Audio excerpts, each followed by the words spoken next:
جو محمد مصطفیٰ کی حیات کو اپنی کائنات بنا لے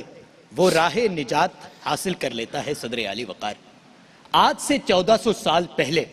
اگر میں خود کو ماضی کے جھروکوں میں لے جاتا ہوں تو کیا دیکھتا ہوں؟ ہر طرف اندھیرا ہی اندھیرا ہے،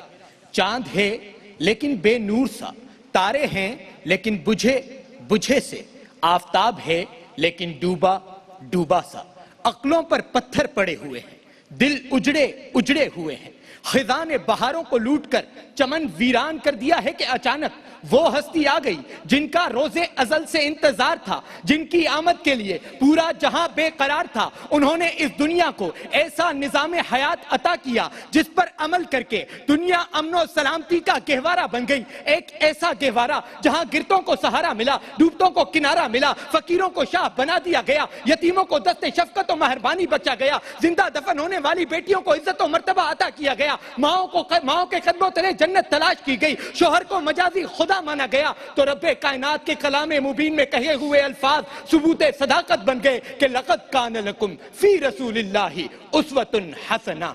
اسوہ حسنہ وہ جو سمامہ جیسے گستاخ کو واپس لوٹ کر نور ایمانی سے روشن و منور کر دیتا ہے، اسوہ حسنہ وہ جو کچرا پھینکنے والی بڑیا کی عیادت کر کے اعلیٰ صفات نورانی کو معطر کر دیتا ہے، اسوہ حسنہ وہ جو فتح مکہ کے موقع پر عام معافی کا مزدہ سنا کے حسن سلوک انسانی کو معتبر کر دیتا ہے، وہ طائف کے میدانوں میں پتھر کھا کر بھی دعا دینے والا، وہ احد کے پہاڑوں پر دندان مبارک شہید کروا کر بھی مسکرانے والا، وہ اپنے چچا امیر حمزہ کے قاتل کو بھی معاف کرنے والا، وہ منافق عبداللہ بن ابی کا بھی جنازہ پڑھانے کا ارادہ کرنے والا، جسے میرا رب کبھی حبیب کہے، کبھی خلیل کہے، کبھی طٰہٰ کہے، کبھی یاسین کہے، کبھی مزمل کہے، کبھی مدثر کہے۔ ہاں جناب اعلیٰ، اسی ہستی کو امت کے درد میں صدوں میں روتے